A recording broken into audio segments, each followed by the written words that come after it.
Sobat Dunia Donghua, kita berjumpa kembali. Tanpa berlama-lama mari kita lanjutkan ceritanya. Selamat mendengarkan dan selamat berimajinasi. Setelah hidup lebih dari 2700 tahun, pernahkah kau membayangkan hari ini? Tanya Master Lantai Ketujuh. Ibu Naga menatap Master Lantai Ketujuh dengan tatapan ngeri, dan bertanya dengan kaget, bagaimana kau tahu?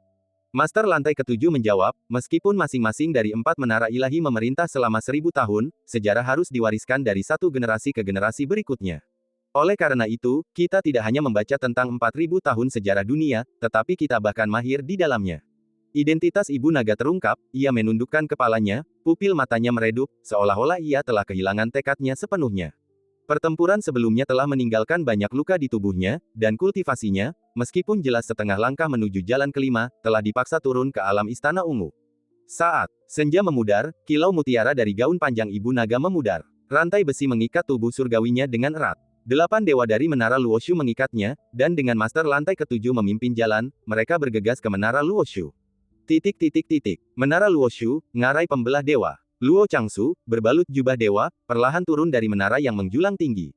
Tak lama kemudian, ia tiba di area terlarang yang misterius ini. Sebuah medan sedang dibentuk di dalam lembah Rift, terdiri dari partikel spiritual bermutasi yang tak terhitung jumlahnya, yang bertabrakan dengan frekuensi tinggi. Jika seorang kultivator biasa memasuki area ini, energi spiritual mereka akan tertarik ke sana. Saat energi spiritual ditarik keluar, ia akan membelah tubuh seperti pisau, langsung mencabik-cabik kultivator tersebut. Namun tubuh unicorn Luo Changsu mengabaikan medan tersebut dan melayang dengan mudah ke pusat area terlarang. Partikel-partikel di medan tersebut bertabrakan dengan kecepatan tinggi di jubah dewanya, percikan api meletus dan menerangi sosoknya dengan kecemerlangan yang menyilaukan. Menuju jauh ke dalam lembah Rift, 3 anak tangga yang terbentuk secara alami terbentang, 3 fosil tulang naga menjuntai di lembah Rift. Banyak kereta kuda mendekat dari jauh, mengikuti jalan yang membeku di kehampaan. Masing-masing kereta menarik sebuah kotak besi besar. Di luar area terlarang, kereta-kereta berhenti dan menurunkan muatan mereka. 10 embrio dewa kuno atau fragmen fosil telah ditemukan. Kesuburan dewa kuno tidak buruk, tetapi spesies mereka sangat langka, tersebar di seluruh dunia dan jarang terlihat. Oleh karena itu, setiap embrio dewa kuno tak ternilai harganya. 10 embrio dewa kuno dihancurkan. Cairan kental perlahan mengalir keluar. Luo Changsu mengangkat lengan bajunya dan menyuntikkan energi spiritual ke dalam cairan tersebut. Infusi energi spiritual ini menyebabkannya bertabrakan dengan medan di sekitarnya. Tabrakan partikel berkecepatan tinggi tersebut meratakan semua embrio dewa kuno. Bau darah yang pekat tercium di udara. Luo Changsu menggunakan sihir spiritual untuk menyaring semua kotoran dari embrio dewa kuno, lalu mengumpulkannya ke dalam lengan bajunya. Menunduk rendah ke tanah, ia perlahan turun ke kedalaman ngarai pembelah dewa. Istana bawah tanah itu rumit, namun ia menavigasinya dengan mudah. Setelah melintasi ruang bawah tanah yang rumit, ia mencapai titik terdalamnya. Di tengah istana bawah tanah yang luas, sesosok mayat besar terbaring terjepit di tanah oleh ratusan pohon besar. Sebagian besar tubuhnya tertanam di dalam batu, dan lapisan batu yang terekspos telah membatu, menyerupai emas dan batu berharga yang terbungkus kerak batu. Ini adalah salah satu sudut mayat Tianzang. Jika seluruh wujudnya terungkap, ukurannya akan lebih besar dari Menara Luoshu. Di sekeliling mayat ini, terdapat ribuan lapisan pembatas, beberapa menyegelnya, beberapa melindunginya, dan beberapa menyerang siapapun yang menyusup. Luo Changsu menatap jenazah Tianzang. Tianzang adalah penguasa elemen emas. Setelah kematian, ia dikubur jauh di bawah tanah, abunya kembali menjadi debu, wujudnya yang seperti naga berubah menjadi urat tanah sepanjang 100 kaki. Bahkan makhluk sekuat Tianzang pun tak mampu bertahan seiring berjalannya waktu. Luo Changsu mengangkat tangannya. Puluhan pedang muncul di sekelilingnya, setipis jarum, namun keahliannya melampaui pedang penekan abadi. Bilah-bilah kecil seperti jarum yang terbang ini menyerap embrio dewa kuno dan menusuk mayat Tianzang yang terekspos. Sisik-sisiknya, yang dulu dianggap paling kuat di dunia, kini dapat ditembus dengan mudah. Cairan embrio dewa kuno yang disuntikkan ke dalam tubuhnya tampaknya tak banyak berpengaruh. Namun ajaibnya, tak lama kemudian, tanah benar-benar mulai bergetar. Mayat yang telah lama mati itu tampak hidup kembali, menghancurkan bebatuan dan gunung di sekitarnya menjadi puing-puing. Luo Changsu tahu ini bukanlah kebangkitan, melainkan hanya momen kehidupan yang singkat. Hanya kekuatan waktu yang dapat menghidupkan kembali dewa kuno seperti itu. Ia keluar dari lembah Rift dan kembali ke Menara Luoshu. 1 jam kemudian, Ibu Naga, dengan pakaian indah, tiba. Dalam tahanan, ia dirantai dan tak bisa bergerak. Luo Changsu turun dari lantai 10 Menara Luoshu, dengan sebuah gulungan di tangannya. Jiyu, kau di sini, kata Luo Changsu lembut, seolah bertemu dewa kuno. Jiyu adalah nama asli Ibu Naga. Ia mengangkat kepalanya, menatap Luo Changsu dengan berlinang air mata, dan dengan gemetar bertanya, kau ingin aku mati? Luo Changsu menjawab, tidak, aku di sini untuk membawamu menyaksikan sebuah keajaiban. Keajaiban. Ibu naga tampak bingung. 8 orang yang memegang rantai pengikat abadi itu mundur. Hanya mereka berdua yang tersisa di menara Luoshu yang menjulang tinggi. Luo Changsu berkata, sudah kubilang aku mencintaimu saat itu, dan suatu hari nanti aku akan memberimu kehidupan abadi, membuatmu benar-benar hidup selamanya di dunia ini, membebaskanmu dari rasa sakit melahirkan yang hanya datang sekali setiap beberapa abad. Diam, geram ibu naga, kau hanya ingin memurnikanku menjadi harta karun surgawi dan menjadikanku bonekamu. Kata Luo Changsu, aku akan selalu berada di sisimu. Ia berbalik, melihat sosok unicorn di balik jubah dewa, ibu naga membuatnya ngeri, bagaimana kau bisa menjadi seperti ini? Luo Changsu tersenyum, ku bilang aku akan menemanimu selamanya. Dasar monster, mata indah ibu naga terbelalak. Tubuhnya yang halus gemetar dan meronta, tetapi rantai pengikat abadi menahannya erat, mencegahnya melarikan diri dengan kekuatannya. Luo Changsu menggenggam gulungan itu dengan satu tangan, tangan lainnya di belakang punggungnya, dan menatap ke arah ngarai Dewa Rifting. Ini Luoshu, serunya sambil membuka gulungan kuno sederhana di tangannya. Luoshu adalah gulungan dewa pencipta yang legendaris, fondasi menara Luoshu. Luo Changsu dengan lembut melemparkan buku ini, yang begitu berharga hingga tak ternilai harganya. Luoshu, bagaikan burung, membelah halaman-halamannya, mengepakkan sayapnya, dan terbang menuju lembah Rif. Ini akan dimulai dari halaman terakhir dan terus berlanjut, memutar ulang sejarah lembah Rif 3000 tahun yang lalu. Saat itulah 6 dewa primordial masih menguasai dunia, ketika harta karun surgawi bangkit berkuasa, dan ketika naga bumi, yang berbalut mineral-mineral paling berharga, muncul. Semua gunung dan daratan adalah kerajaannya. Kata Luo Changsu lembut, kata-katanya selembut angin sepoi-sepoi, menguraikan sebuah legenda kuno. Ngarai pembelah dewa telah kembali ke 3000 tahun yang lalu, dan Tianzang telah dibangkitkan. Sayangnya, meskipun kembali ke masa kejayaannya, ia tidak akan lagi menjadi raja yang mendominasi dunia. Begitu ia meninggalkan ngarai pembelah dewa, ia akan ditolak oleh hukum langit dan bumi, bagaikan ikan di darat. Luo Changsu menunjuk ke belakangnya dan berkata, inilah 9 pedang penekan abadi. Mereka ditempatkan dari lantai pertama hingga ke-9, semuanya dalam keadaan siaga. Saat Tianzang meninggalkan ngarai pembelah dewa, aku akan menggunakan Luoshu untuk menjebaknya. Ke-9 pedang penekan abadi akan dilepaskan secara bersamaan, menghancurkan tubuhnya sepenuhnya, hanya menyisakan jantungnya, yang kini memiliki kekuatan suci. Petik 2. Itu hadiahku untukmu. Luo Changsu berjalan ke sisinya, dengan lembut merapikan rambutnya yang sedikit berantakan. Ibu naga menatap wajah dewanya dengan saksama. Meskipun tampak penuh kasih sayang, wajah itu tampak menakutkan, mengirimkan rasa dingin di punggungnya. Ibu naga gemetar seluruh tubuhnya, seolah-olah ia akan gila, dasar orang gila.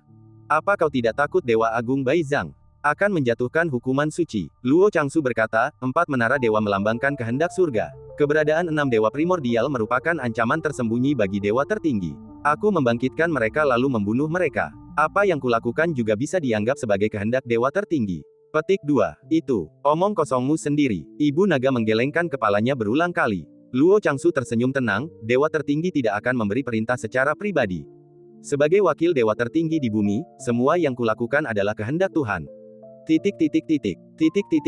Lu Jia menyeka darah dari bilah pedang dan menyarungkannya. Setetes darah memercik ke pakaiannya yang seputih salju. Lu Jia sedikit mengernyit, sedikit tidak senang. Ning Changjiu, yang lukanya sudah hampir sembuh, memimpin Qiu Yue untuk berdiri di belakang Lu Jia, tersenyum dan bertanya, Qiu Yue kecil, apakah ibumu kuat? Qiu Yue menatap kepala pembawa pedang dan mengangguk penuh semangat, ibuku memang kuat, tapi sekarang sudah hampir malam, dan kekuatannya akan segera melemah. Lu Jia berbalik mendengar suara itu. Ning Changjiu menepuk kepala Qiu Yue dan berkata, apa yang kau pikirkan sepanjang waktu, kepala kecil? Qiu Yue menutupi kepalanya, jelas, kau hanya berhayal. Lu Jia, dengan pedang di tangan, berbalik dan mulai bertanya, sudahkah kau mengetahuinya? Ia merujuk pada Ibu Naga. Fakta bahwa Ibu Naga dapat dipanggil dari kehampaan berarti ia sudah mati. Siapa Ibu Naga yang kita lihat tadi?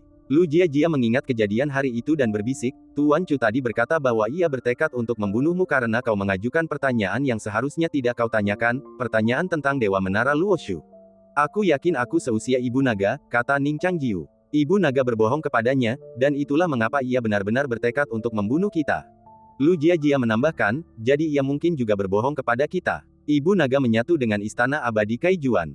Kebohongannya tidak dapat menipunya, jadi Bima Sakti di dalam istana seharusnya mencerminkan emosinya. Tapi jika Ibu Naga ini palsu, semuanya jadi terbalik.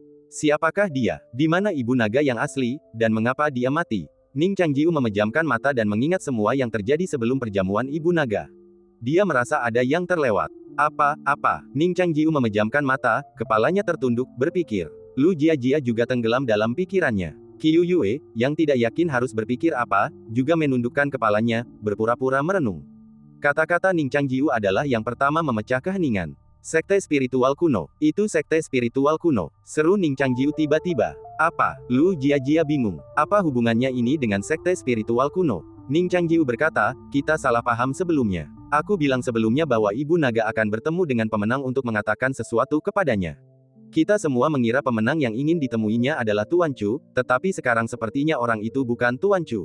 Mereka jelas-jelas musuh bebuyutan. Lu Jiajia teringat akan hal ini dan langsung mengingat yang lainnya. Pemimpin sekte sihir itu jelas berasal dari sekte Dianhuan, dan peri berjubah ungu itu juga tak terduga. Hanya pemimpin sekte Tao yang paling sederhana, yang namanya bahkan tak mereka ketahui. Ia memancarkan aura Netherworld. Ning Changjiu langsung teringat hal lain, kau ingat. Saat pertama kali kita tiba di negeri laut, kita mendengar tentang sesuatu. Apa itu? Tanya Lu Jiajia. Ning Changjiu berkata, saat itu, sekte Dianhuan mengklaim mereka telah kehilangan barang-barang penting dan mengancam akan membuat masalah dengan negara laut. Pada akhirnya, seorang tokoh penting dari sekte Gulinglah yang turun tangan. Lu Jiajia masih ingat, tapi mengapa seorang tokoh penting dari sekte Guling muncul di perjamuan negara laut? Dan apa hubungannya ini dengan sekte Guling? Mereka saling berpandangan. Ketika menyebut sekte Guling, seseorang tak bisa menghindari menyebut sosok kuno tertentu, penguasa dunia bawah. Penguasa dunia bawah, bisik Lu Jiajia lirih. Kata itu bagaikan percikan api, menembus kegelapan lautan kesadarannya, menerangi pikiran-pikiran yang sebelumnya tak terjangkau. Ning Changjiu berdiri di atas reruntuhan letusan pedang abadi, menatap sekte roh kuno. Perjalanan ke sekte roh kuno akan membutuhkan setidaknya 1 bulan penerbangan mengendalikan pedang, dan pembunuhan mereka terhadap Tuan Chu dan keempat pembawa pedang telah menimbulkan dendam abadi pada Menara Luoshu. Awalnya mereka khawatir akan diburu oleh Menara Luoshu lagi, tetapi sekarang tampaknya sesuatu yang lebih mengerikan akan menimpa Menara Luoshu. Ibu Naga telah mati. Kerajaan laut bersekongkol dengan sekte roh kuno. Menara Luoshu ingin mengandalkan Ibu Naga untuk membangkitkan Tianzang. Ibu Naga palsu itu pergi ke Menara Luoshu. Ning Changjiu perlahan menjelaskan konteks semua ini dan bertanya dengan suara dingin, apa yang ingin dilakukan Ibu Naga? Lu Jiajia berkata, jika spekulasi ini benar, maka Ibu Naga palsu itu pasti ingin bertahan hidup dan mendapatkan kekuatan Tianzang. Tidak, kata Ning Changjiu tegas. Ia mendongak dan berkata dengan serius, Tianzang adalah naga dari urat nadi bumi di zaman kuno, dan hanya gadis naga yang bertahan hingga hari ini yang bisa menjadi wadah kelahirannya. Selama Ibu Naga palsu itu bukan Ibu Naga, itu tidak akan berhasil. Lu Jiajia mendengarkan kata-kata ini, memikirkannya, dan setuju. Pikirannya kembali ke poin yang baru saja ia sampaikan, penguasa dunia bawah. Ning Changjiu mengartikulasikan spekulasinya. Ibu Naga mungkin adalah wadah terbaik yang ada untuk seorang dewa. Jika dia bisa menampung Tianzang, maka penguasa dunia bawah pasti juga bisa. Jadi, rencana muluk Menara Luoshu untuk membangkitkan Tianzang sebenarnya hanyalah dalih untuk kepentingan mereka sendiri. Di balik kelahiran Tianzang terdapat kebangkitan penguasa dunia bawah. Ibu Naga kini telah wafat, dan jenazahnya pasti berada di dunia bawah sekte Ling kuno, menunggu kelahiran penguasa dunia bawah. Mata Ning Changjiu dipenuhi kegelisahan. Ia tak bisa berhenti memikirkan kota Linhe. Kelahiran penguasa dunia bawah telah memenuhi kota itu dengan orang mati. Sekte Ling kuno memiliki 10 meridian, yang sangat sesuai dengan 10 raja neraka. Di dunia ini, ada lebih dari sekadar Nyonya Bai yang berusaha merebut kekuasaan penguasa dunia bawah yang tersebar. Lalu Xiaoling, bibir Lu Jiajia memucat. Sekalipun mereka berbaris tanpa lelah dan dengan kecepatan penuh, saat mereka mencapai sekte Ling kuno, kemungkinan besar sudah terlambat. Ning Changjiu berkata, ayo pergi ke Menara Luoshu. Jika mereka ingin mencegah semua ini terjadi, cara terbaik adalah membunuh orang yang memulainya. Yang terpenting, mereka tidak perlu mengambil jalan memutar untuk sampai ke Menara Luoshu, rute lurus hanya akan memakan waktu 1 malam. Dengan kekuatan kita, apakah kita benar-benar mampu membobol Menara Luoshu? Tanya Lu Jiajia cemas. Master lantai 9 Menara Luoshu adalah seorang master yang telah mencapai puncak 5 jalan. Membunuh mereka akan sangat mudah. Ning Changjiu berkata, jika perhitunganku benar, Ibu Naga palsu itu akan menjadi musuh master lantai 9. Tentu saja, sebelum memasuki menara, kita harus membentuk formasi terbang di semua lokasi pelarian yang memungkinkan. Jika terjadi sesuatu, segera lari dan pastikan untuk melindungi diri kita sendiri. Lu Jiajia mengangguk. Menara Luoshu sangat berbahaya. Selain master lantai 9, ada 2 master 5 jalan yang tak tertandingi, yang salah satunya cukup untuk membunuh mereka. Bagaimana dengan Xiaoling? Apa yang akan terjadi pada Xiaoling jika kita gagal? Tanya Lu Jiajia cemas. Ning Changjiu berhenti sejenak, menatap ke arah sekte roh kuno. Ia berbisik, Xiaoling sekarang berusia 17 tahun. Aku yakin dia punya keberanian dan kekuatan untuk menghadapi bencana sendirian. Lu Jiajia tiba-tiba menyadari betapa lama waktu telah berlalu. Dalam ingatannya, Ning Xiaoling akan selalu menjadi gadis kecil nan lembut bergaun putih itu. Ya, aku juga percaya pada Xiaoling, bisik Lu Jiajia setelah jeda yang lama. Ia menatap Qiu Yue dan melanjutkan, kita pilih kota dulu, cari keluarga yang bisa mengasuhmu. Kalau kita tidak kembali dalam sebulan, kamu akan sendirian. Tidak, Qiu Yue menggelengkan kepalanya kuat-kuat, wajahnya berkerut ketakutan. Aku tidak ingin meninggalkan ayah dan ibu. Lu Jiajia mendesah pelan, aku bukan ibumu. Kamu harus tumbuh dewasa suatu hari nanti. Qiu Yue berkata, tidak, aku tidak mau pergi. Biarkan aku tinggal bersamamu. Lu Jiajia berkata, apa yang terjadi selanjutnya sangat berbahaya. Kami tidak punya energi untuk melindungimu. Qiu Yue berkata dengan serius, kau tak butuh ibu untuk melindungiku. Aku bisa melindungi diriku sendiri. Baiklah, aku akan mengikutimu bahkan jika aku mati. Lu Jiajia tampak gelisah. Ning Changjiu berkata dengan tenang, biarkan dia datang. Qiu Yue tersenyum. Terima kasih, ayah. Ning Changjiu dan Lu Jiajia mengubah arah dan menuju menara Luoshu. Di menara Luoshu, ibu naga setengah berlutut di tanah, rambutnya acak-acakan, ekspresinya tampak lesu. Tali pengikat abadi meremas tubuhnya yang menggairahkan, meregangkan kain lembut itu hingga batasnya. Setelah meninggalkan istana abadi Keijuan, tubuhnya, seperti sungai yang dibendung, terpapar terik matahari, tak mampu memulihkan diri, dan energi spiritualnya perlahan menguap. Luo Changsu menatap wajah yang pernah memikatnya. Saat itu, ia hanyalah sosok di alam panjang umur, setelah sekilas melihat ibu naga, menyendiri di lautan luas, dan terpikat. Kemudian, mereka mendapat kesempatan istimewa untuk menjelajahi Middle Earth bersama, sebuah kenangan yang tak akan pernah terlupakan. Sayangnya, setelah ia melihat tabir misterius tersingkap darinya, menyingkapkan kerapuhan kemanusiaannya, hatinya tak lagi tergerak.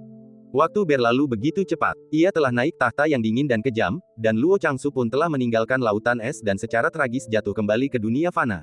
Luo Changsu mendesah. Ini adalah emosi langka yang ia rasakan, dan lenyap seketika. Ibu naga mengangkat kepalanya, ekspresinya sedingin es. Kau membuat keributan seperti ini, apa kau pikir tidak ada yang tahu? Menara Luoshu bukannya tak terkalahkan, dan 3 lantai lainnya tak akan membiarkanmu mendominasi sendirian. Jiange juga duri di sisi lantai 4. Seseorang akan datang untuk menghentikanmu. Luo Changsu berkata, aku pernah membawamu ke menara Luoshu sebelumnya, dan kau seharusnya tahu persis apa yang ada di lantai 10. Itu keajaiban yang sebanding dengan tulang surgawi. Ekspresi ibu naga sedikit berubah. Tentu saja dia ingat, lantai 10, sesuatu yang 1000 kali lebih rumit dan rumit daripada gaunnya yang megah. Lantai 10 menara Luoshu adalah ruangan kecil yang menyimpan sejarah 1000 tahun. Intinya adalah Luoshu. Luoshu memiliki garis yang menentukan dirinya sendiri. Apapun yang melewati garis itu dicatat dengan sangat detail. Ibu naga pernah mengulurkan tangan untuk menyentuh huruf-huruf emas yang merayap seperti semut. Setiap huruf mengandung dimensi nyata dan independen, yang dapat diakses oleh orang-orang di dalamnya. Ketika jarinya menyentuh huruf-huruf itu, kehidupan dan momen-momen penting orang tersebut akan terungkap, baik dalam teks maupun gambar. Ia telah terpesona oleh sejarah yang bergejolak 500 tahun yang lalu, periode yang ditempa dengan gunungan darah dan mayat, selama 7 hari 7 malam. Sayangnya, sejarah itu tidak lengkap, dengan banyak celah. Jatuhnya seorang penguasa kerajaan dewa adalah tabu di antara tabu-tabu, bahkan dilarang oleh menara Luoshu.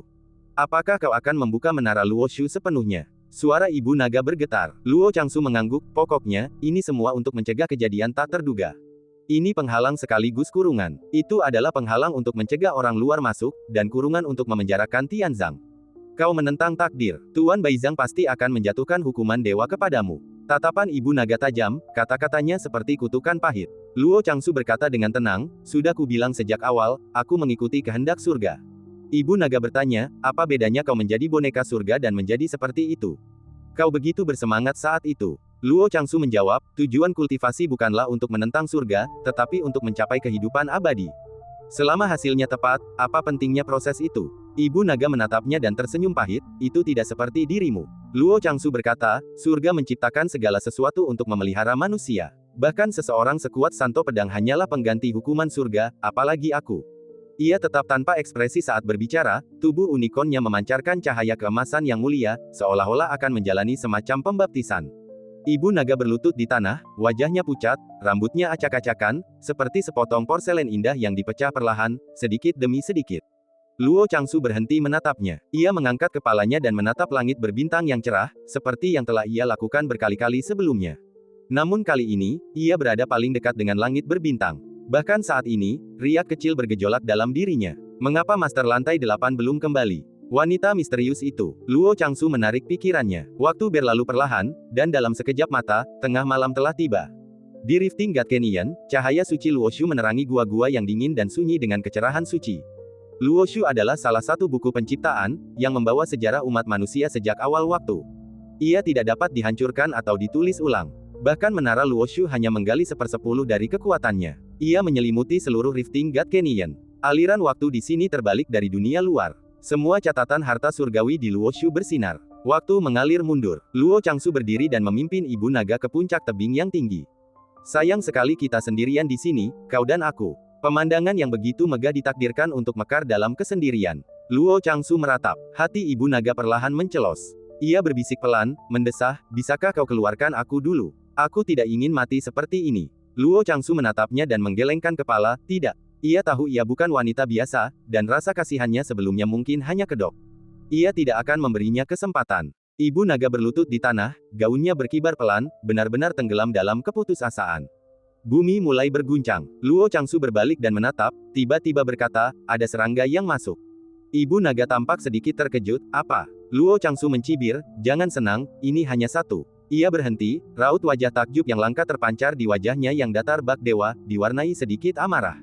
Apakah itu dia? Luo Changsu merasakan kehadiran itu. Seorang wanita berambut perak dan berjubah hitam tiba-tiba muncul di tepi wilayah menara Luoshu. Meskipun tertutup topeng rubah, tatapan Luo Changsu padanya masih mengingatkannya pada sekilas ibu naga yang pertama kali dilihatnya di tepi Laut Malang. Perasaan itu mengerikan. Ibu naga tampak lebih khawatir daripada dirinya, dengan hati-hati bertanya, siapa itu? Luo Changsu menarik kembali pikirannya. Masih seekor semut. Sungguh kasihan bagi Master Lantai 8. Saat Luo Changsu melihatnya, ia tahu Master Lantai 8 telah mati.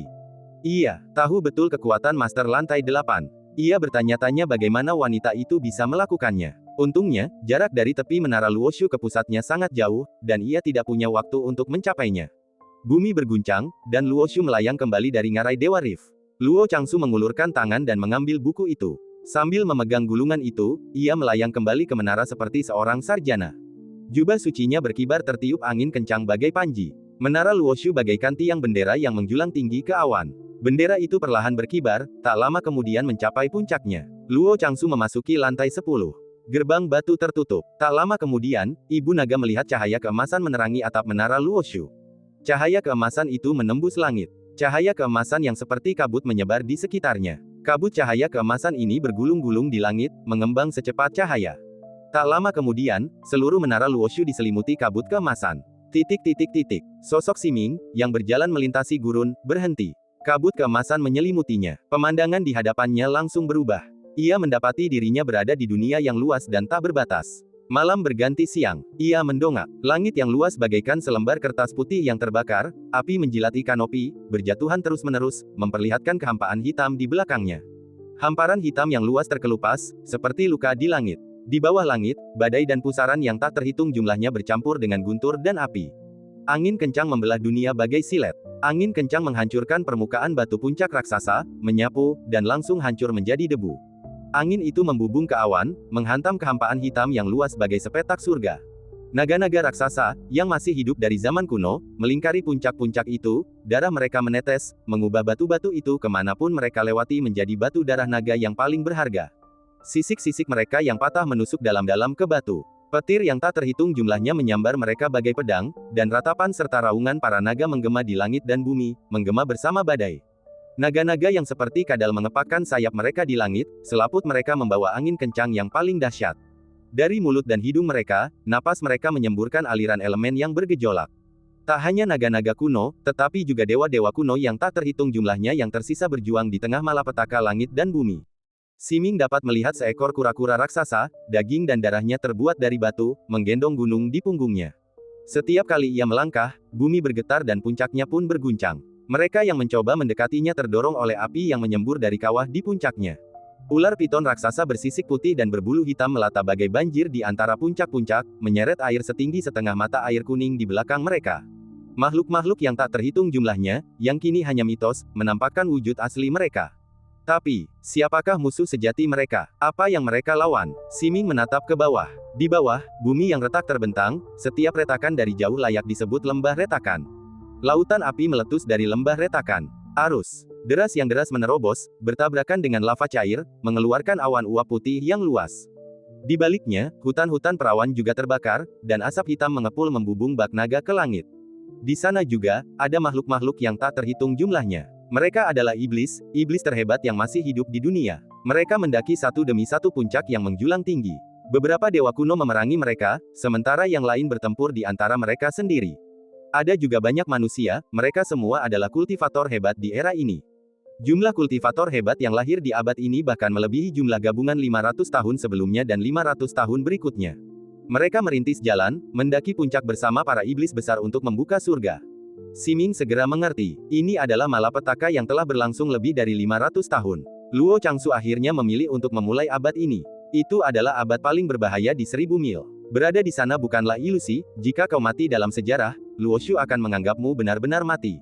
Ia punya dua pilihan, mencari tempat persembunyian yang aman, melepaskan diri dari urusan duniawi, dan menunggu penghalang sejarah menara Luo Shu. Atau menemukan cara untuk menguraikan Luo Shu dan menembus penghalang sejarah ini. Dengan wilayah kekuasaannya, memilih yang pertama seharusnya tidak membuatnya terluka. Memilih yang terakhir, bahkan seorang guru ilahi telah musnah dalam periode sejarah ini, jadi mengapa bukan dia? 1 jam kemudian, Ning Changjiu dan Lu Jiajia tiba di sini setelah menempuh perjalanan hampir semalaman. Sebuah penghalang kabut emas berdiri di hadapan mereka. Apa ini? Lu Jiajia mengamati penghalang yang luas itu, jarinya membentuk pedang, dan menebaskan aliran energi pedang ke dalam kabut emas.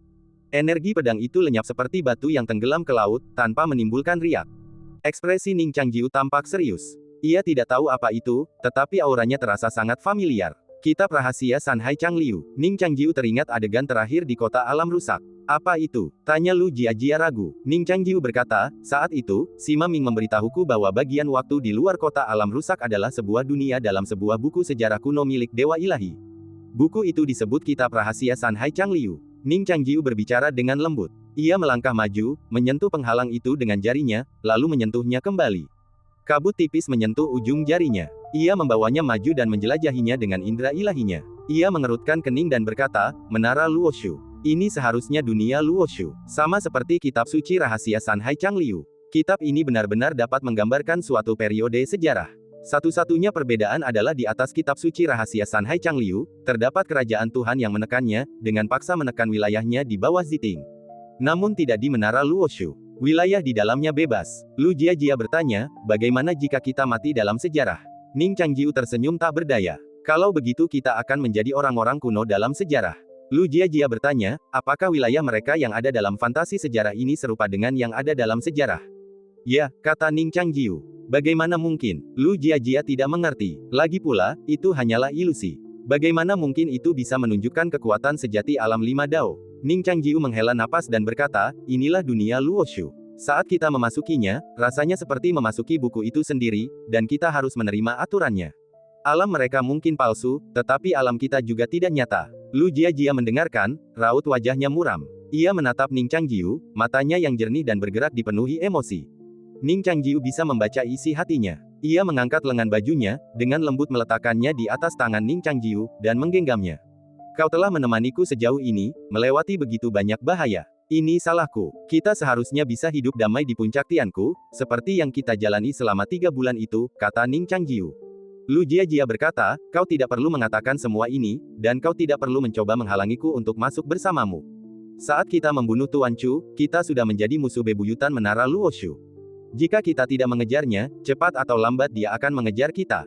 Lagi pula, nyawaku adalah milikmu. Bagi orang luar, kata-kata ini terdengar seperti kata-kata cinta yang menyentuh namun berat.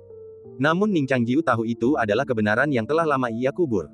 Ia sebelumnya bertanya pada dirinya sendiri, jika waktu tidak mengalir kembali, akankah ia lama binasa di kota kekaisaran atau binasa di tangan 9 bayi di kehidupan sebelumnya?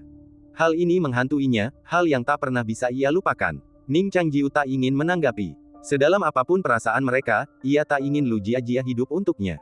Lu Jiajia memahami perasaannya. Ia pun menggenggam tangannya dan tersenyum, senyum tipis bak bulan sabit di langit.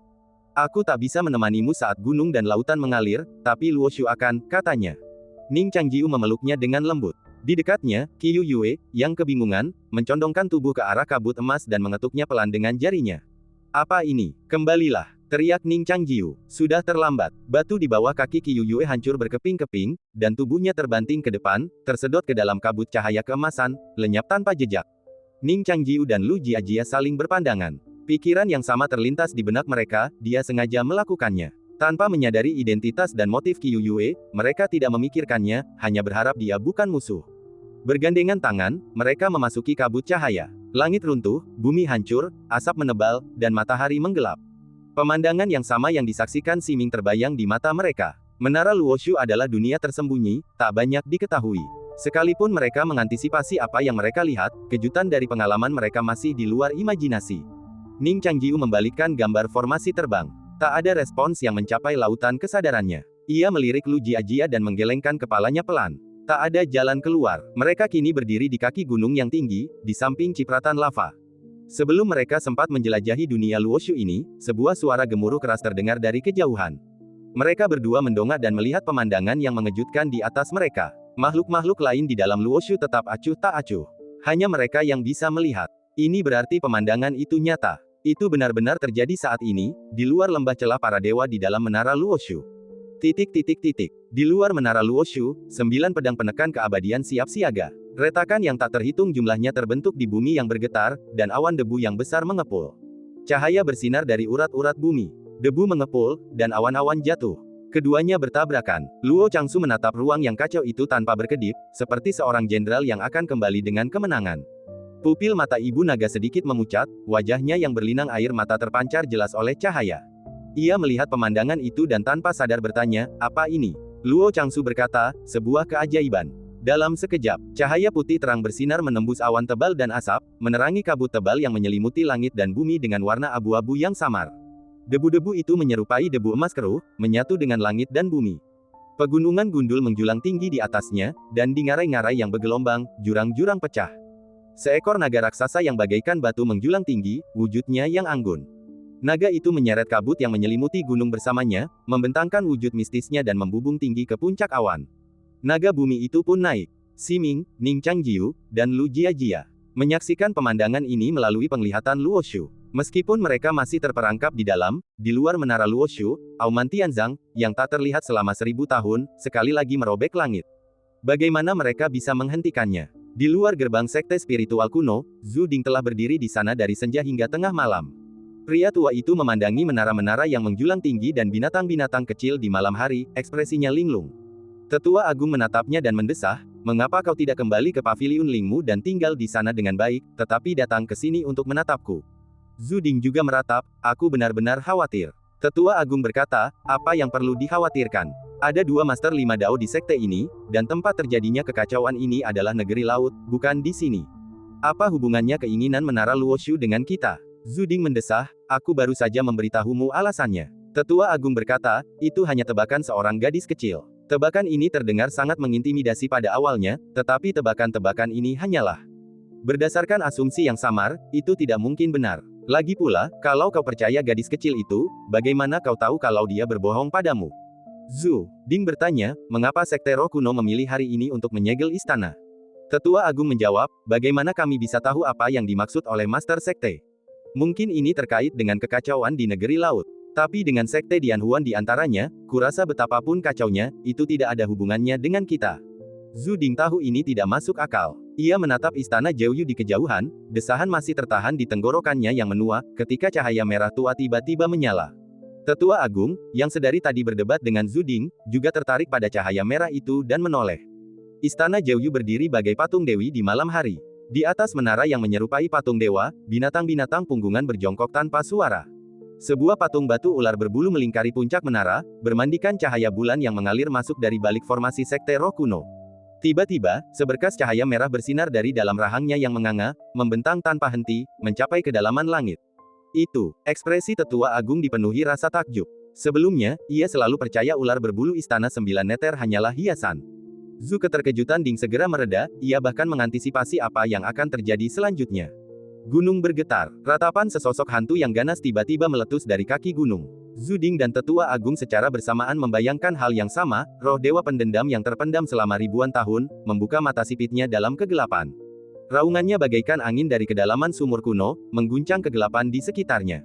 Suara-suara tajam bergema, seolah-olah pedang dan tombak dicabut satu persatu dari tubuhnya, perlahan-lahan merayap keluar dari jantung bumi, dipenuhi darah dan api.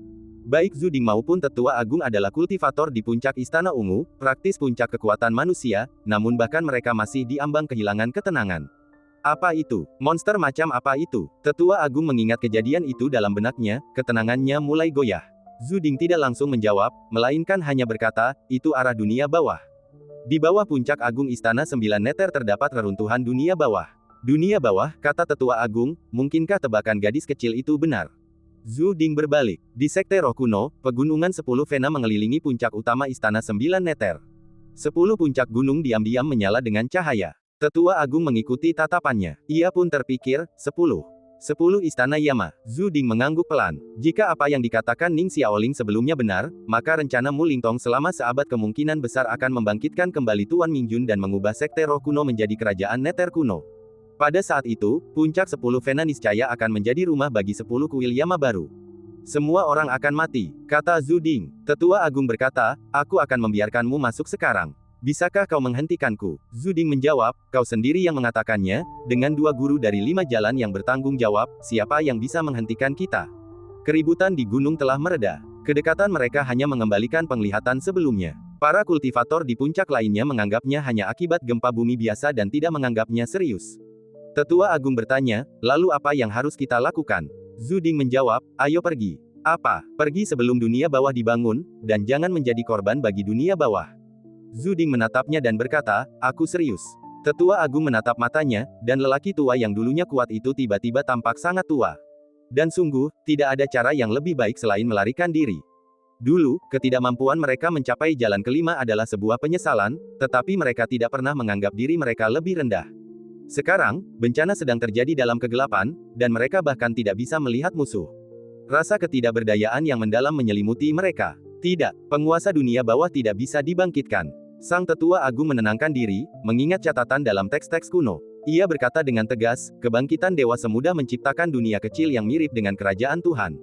Bahkan jika Mu Lingtong menemukan tubuh yang dapat menampung kekuatan dewa, di mana ia akan menemukan hati? Zuding mengerutkan kening. Ia juga merenungkan pertanyaan ini. Sehebat apapun Mu Lingtong, bahkan jika ia telah mencapai puncak jalan kelima, ia tetaplah manusia biasa.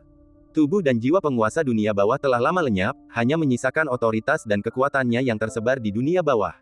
Bahkan jika Mu Lingtong menemukan tubuh yang mampu menampung dewa dan mewarisi kekuatan penguasa dunia bawah, itu akan sia-sia tanpa hati yang layak menerimanya. Kaisar tidak ada di istana. Zuding menggumamkan kata-kata ini berulang kali, hawa dingin menjalar dalam dirinya. Kaisar tidak ada di istana, katanya, kemana ia pergi? Apa katamu? Tetua Agung bingung. Zuding bertanya pada dirinya sendiri dan menjawab, siapa yang mungkin dapat menandingi kekuatan penguasa dunia bawah? Tentu saja, hanya mereka yang berada di antara 6 dewa primordial. Maksudmu? Tetua Agung menatap lurus ke barat. Di sanalah matahari terbenam, tempat menara Luoshu berdiri, dan tempat Tianzang dimakamkan. Mu Lingtong berniat merebut jantung Tianzang dan menempatkannya di dalam tubuh yang menyimpan kekuatan penguasa dunia bawah. Zuding akhirnya mengerti segalanya. Tubuh penguasa dunia bawah, jantung Tianzang, betapa mengerikannya monster yang akan diciptakan itu. Menara Luoshu, dunia sejarah. Ning Changjiu dan Lu Jiajia berjalan bersama menyusuri dunia sejarah Menara Luoshu. Mereka berjalan di bawah bayang-bayang gunung yang menjulang tinggi. Langit yang jauh tampak dicat dengan api dan asap hitam. Batu-batu di sekitarnya berasap hingga hitam pekat, menggumpal dengan darah, dan beberapa masih mendesis dengan asap hijau tua. Dunia ini terasa seperti mimpi nyata. Meskipun kau tahu itu palsu, semuanya terasa begitu nyata untuk disentuh. Indra kita tak bisa merasakan ini dunia ilusi. Jari-jari Lu Jiajia menyentuh lereng gunung dengan lembut, sentuhan antara batu dan jari-jarinya terasa begitu nyata. Ning Changjiu berkata, karena ini nyata. Hah? Lu Jiajia bingung. Ini jelas dunia Luoshu. Ning Changjiu berkata, jika kita mati di sini, kita akan benar-benar mati. Karena hidup dan mati itu nyata, maka segala sesuatu di sekitar hidup dan mati juga nyata. Lu Jiajia mengangguk sambil berpikir. Jadi apa yang kita lakukan sekarang? Lu Jiajia menatap lava cair yang mengalir di langit. Ia menginjak tanah dan merasakan telapak kakinya terbakar. Ning Changjiu berkata, dalam kitab rahasia Sanhai Changliu, jawaban Sima Ming adalah jam matahari, dan jawaban Ye Chu adalah membelah langit. Aku membayangkan dunia Luoshu juga merupakan misteri yang serupa. Jam matahari dan membelah langit. Lu Jiajia bertanya, apakah keduanya tidak mungkin? Atau apakah dunia Luoshu punya jawabannya sendiri? Ning Changjiu merenung sejenak, lalu berkata, mungkin jawabannya terletak pada bencana 500 tahun yang lalu. Lu Jiajia mengangkat kepalanya, matanya yang jernih berkilat api langit, percikan api dan debu beterbangan melewati telinga dan lehernya. Untuk mengungkap misteri Luoshu, mereka harus menyelidiki bencana itu. Namun, di era di mana banyak dewa kuno dan iblis agung dari 5 alam Dao telah musnah, apa bedanya alam mereka? Mereka melangkah maju bersama. 2 jago pedang dan catur, yang keahliannya telah memukau semua orang di perjamuan Ibu Naga, kini berjalan di dunia ini bagai batu-batu kecil yang menggelinding di kaki gunung. Tak lama kemudian, mereka menghadapi bencana pertama mereka. Bencana itu datang dari atas. Di balik awan yang berkobar, seekor naga raksasa, berbentuk seperti batu raksasa, jatuh dari atas. Punggungnya bergesekan dengan gunung, tulang sayapnya terlipat, selaputnya menutupi tubuhnya, melindunginya dari kobaran api bagai anak panah. Naga itu tampak seperti telur yang hampir pecah. Ning Changjiu dan Lu Jiajia dengan cepat menghindar, melarikan diri dari gunung. Saat naga itu mendarat, api yang berkobar menyembur dari mulut dan moncongnya seperti napas naga, berkobar hebat dan langsung menghancurkan bebatuan di sekitarnya. Ia segera menyadari 2 manusia yang melarikan diri di depannya. Dengan raungan yang dahsyat, ia menganggap mereka mangsanya, membentangkan sayapnya lebar-lebar, dan mengejar mereka. Ini adalah bencana yang tak terduga. Wilayah kekuasaan naga itu tidak tinggi, dan ia terluka parah. Mereka bisa membunuhnya bersama-sama, tetapi itu sia-sia dan kemungkinan akan membuat naga-naga lainnya marah. Ning Changjiu dan Lu Jiajia bertukar pandang, lalu berpisah, bergerak mendekati bebatuan, masing-masing menghunus pedang mereka untuk mengalihkan perhatian dan kekuatannya. Ini adalah pertempuran pertama mereka melawan naga kuno sejati yang abadi. Meskipun tekanannya jauh lebih rendah daripada 9 bayi, sensasi seekor naga raksasa mengepakkan sayapnya dan menghancurkan gunung terasa luar biasa.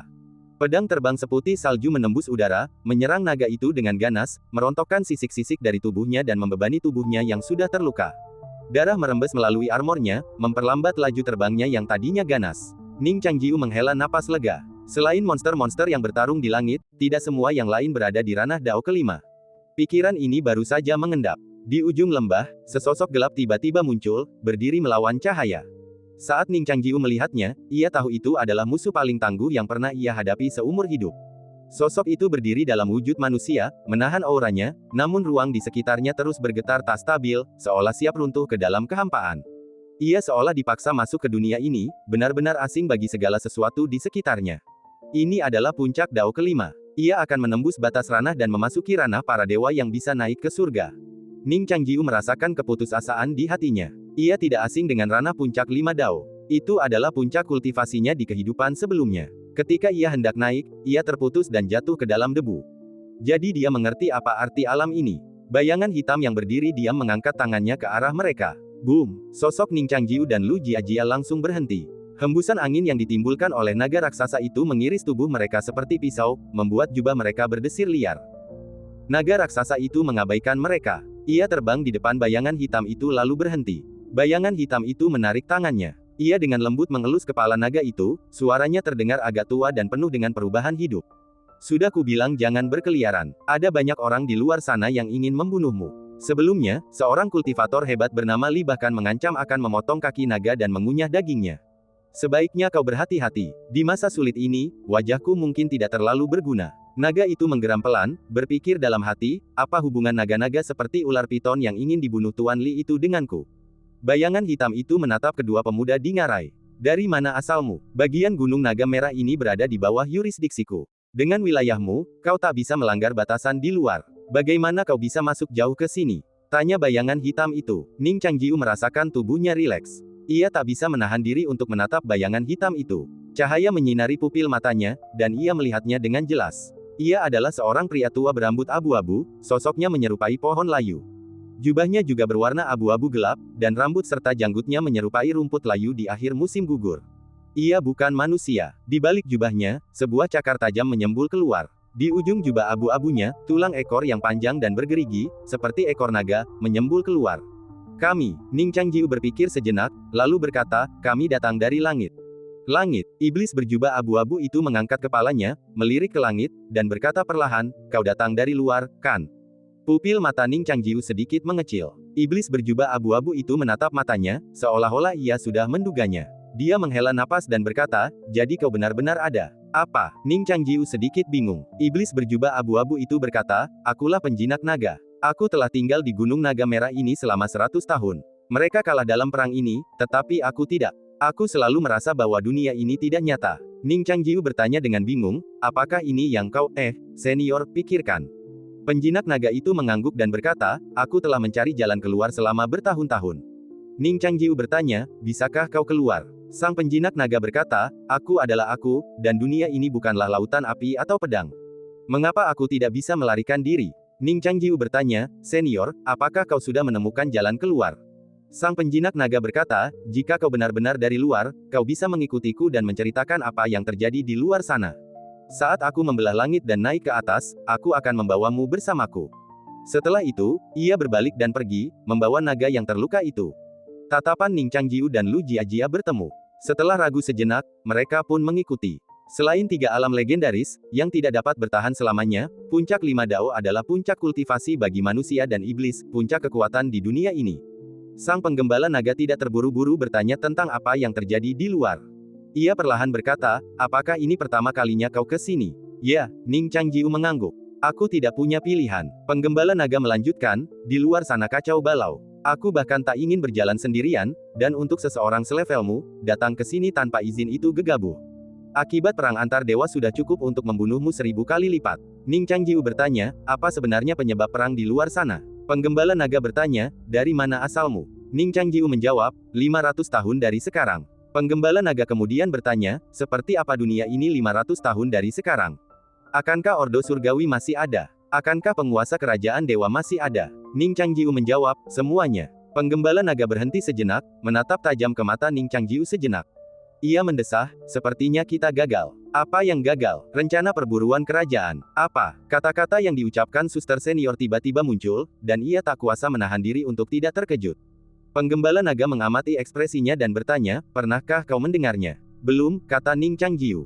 Sang penjinak naga berkata, di luar sana, manusia, iblis, dan bahkan sekelompok dewa kuno telah mendaki puncak-puncak agung yang dikenal sebagai pilar langit.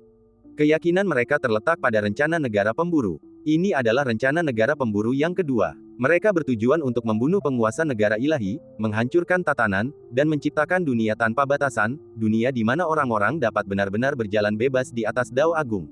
Kedua, bagaimana dengan yang pertama? Tanya Ning Changjiu. Sang penjinak naga berkata, yang pertama terjadi 2000 tahun yang lalu.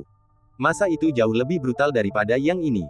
Ning Changjiu bertanya, lalu siapa yang memulai perang negara pemburu ini? Seorang Santo, jawab sang penjinak naga. Ning Changjiu mendengar kata itu lagi. Siapakah Santo itu? Tanya Ning Changjiu. Sang penjinak naga berkata, tak terkatakan. Tak terkatakan. Ning Changjiu tak dapat menahan diri untuk membayangkan sosok gurunya, yang bersinar bagai cahaya bulan. Kakak perempuan tertua telah menyebutkan rencana perburuan kerajaan kepadanya. Dia juga mengatakan bahwa sebagian besar penguasa kerajaan surgawi adalah musuh mereka. Mungkinkah guru adalah orang suci yang mereka bicarakan, orang yang ingin menggulingkan jalan surga dan meluncurkan rencana perburuan kerajaan kedua? Guru tentu saja memiliki kekuatan untuk melakukannya. Ning Changjiu bertanya, lalu apa rencana senior? Penjinak naga menunjuk ke atas. Naik, masuki alam ketiga yang legendaris, Rai Tao dan naiklah. Inilah harapan utama semua kultivator, dan cara untuk keluar dari dunia ini. Penjinak naga tetap tenang dari awal hingga akhir. Dia telah menyadari bahwa dunia ini adalah kebohongan, bahwa bencana telah berakhir, dan bahwa mereka hanyalah ilusi, bayangan sekilas dalam sejarah. Namun, dia tidak menunjukkan tanda-tanda frustrasi. Ini Gunung Awan Merah, kata penjinak naga perlahan, menunjuk ke lembah di bawah. Ning Changjiu dan Lu Jiajia berdiri di tepi tebing, melihat ke bawah. Di lembah yang luas, pilar-pilar yang dililit naga menjulang ke langit, di bawahnya merangkak naga-naga raksasa yang tak terhitung jumlahnya. Beberapa naga itu menyerupai ular piton raksasa, dengan tanduk dan sisik di kepala, 4 tungkai dan 5 cakar, serta sisik berwarna emas gelap. Yang lainnya menyerupai kadal, dengan 2 bundel tulang sayap di punggung, selaputnya terlipat, memandang dari kejauhan. Di seluruh negeri kuno, terdapat lebih dari 30 naga dengan berbagai ukuran. Beberapa masih muda, beberapa sudah tua, dan naga-naga dewasa tampaknya telah terbang keluar dari lembah untuk bergabung dalam pertempuran.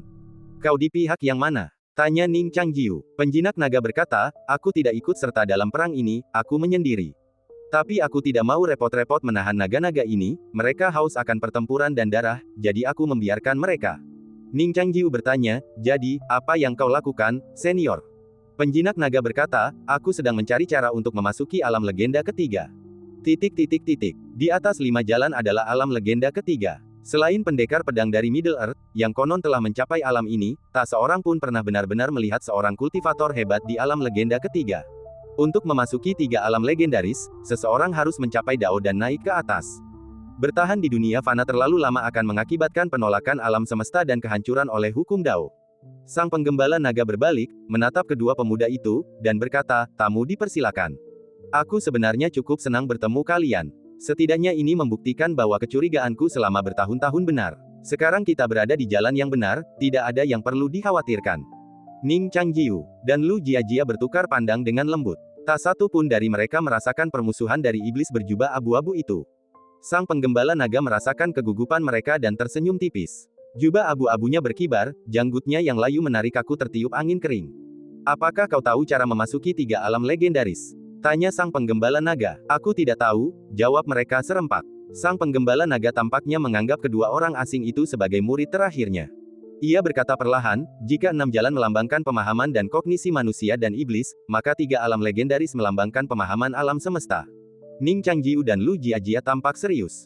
Metode untuk maju dari 5 jalan menuju 3 alam legendaris hampir hilang. Di kehidupan sebelumnya, ia juga tidak tahu apa-apa sebelum kenaikannya, percaya bahwa itu adalah perkembangan alami. Tidak menyadari batas antara kedua alam ini. Kata-kata sang penjinak naga yang tampak tenang saat ini bisa disebut rahasia ilahi. Naik itu seperti mengetuk pintu surga. Tentu saja, mengetuk pintu tidak bisa dilakukan dengan tangan kosong. Seperti kata pepatah, dibutuhkan batu loncatan. Kami menyebut batu loncatan ini prasasti surgawi. Kata-kata tenang sang penjinak naga mengungkapkan rahasia terbesar dari jalur kultivasi. Prasasti surgawi hanyalah sebuah istilah, ia tidak benar-benar ada. Prasasti itu merujuk pada pemahaman tertulis dan independen tentang alam semesta di dalam hati kita. Mencatat pemahaman ini dengan sempurna menjadi prasasti surgawi. Penjinak naga tersenyum dan berkata, mungkin agak sulit dipahami. Singkatnya, kau harus memiliki pemahaman unikmu sendiri tentang alam semesta, lalu menyampaikannya kepada alam semesta. Setelah dipahami, kau dapat naik dan pergi. Pemahaman ini berasal dari hukum dan aturan alam semesta dan haruslah kebenaran mutlak. Pemahaman ini harus bebas dari kesalahan dan tidak boleh diulangi oleh para pendaki sebelumnya, jika tidak, kenaikanmu akan gagal. Ning Changjiu langsung mengerti. Pada tahun-tahun menjelang kenaikannya, kakak kelima sibuk menulis buku. Ia menulis 5 buku, 1 untuk dirinya sendiri, dan masing-masing, kecuali kakak perempuan tertua dan kakak kedua, menerima 1 salinan. Setiap buku berisi pemahaman uniknya tentang alam semesta. Baru kemudian ia menyadari bahwa semuanya adalah prasasti surgawi. Kakak kelima telah menulis 5 salinan prasasti surgawi, meminta mereka untuk menghafalnya dan mengamati kenaikan mereka. Ning Changjiu akhirnya mengerti hari ini. Jadi, apa saja wawasan ini? Ning Changjiu mengajukan pertanyaan yang membuatnya khawatir. Sang penggembala naga berkata, apapun boleh. Ketika mentor saya naik ke surga dan pergi, yang dipelajarinya adalah energi spiritual. Energi spiritual memang ada di dunia, dan merupakan hal yang lumrah bagi para praktisi. Namun, energi spiritual adalah zat yang tidak memiliki kegunaan lain selain memberi kekuatan kepada para praktisi. Ketika jumlahnya cukup besar, ia akan terkumpul dan tenggelam, dan ketika mencapai batas tertentu, ia akan berubah menjadi cair. Namun, para praktisi hanya peduli untuk menyerap energi spiritual, tetapi jarang memikirkan alasannya.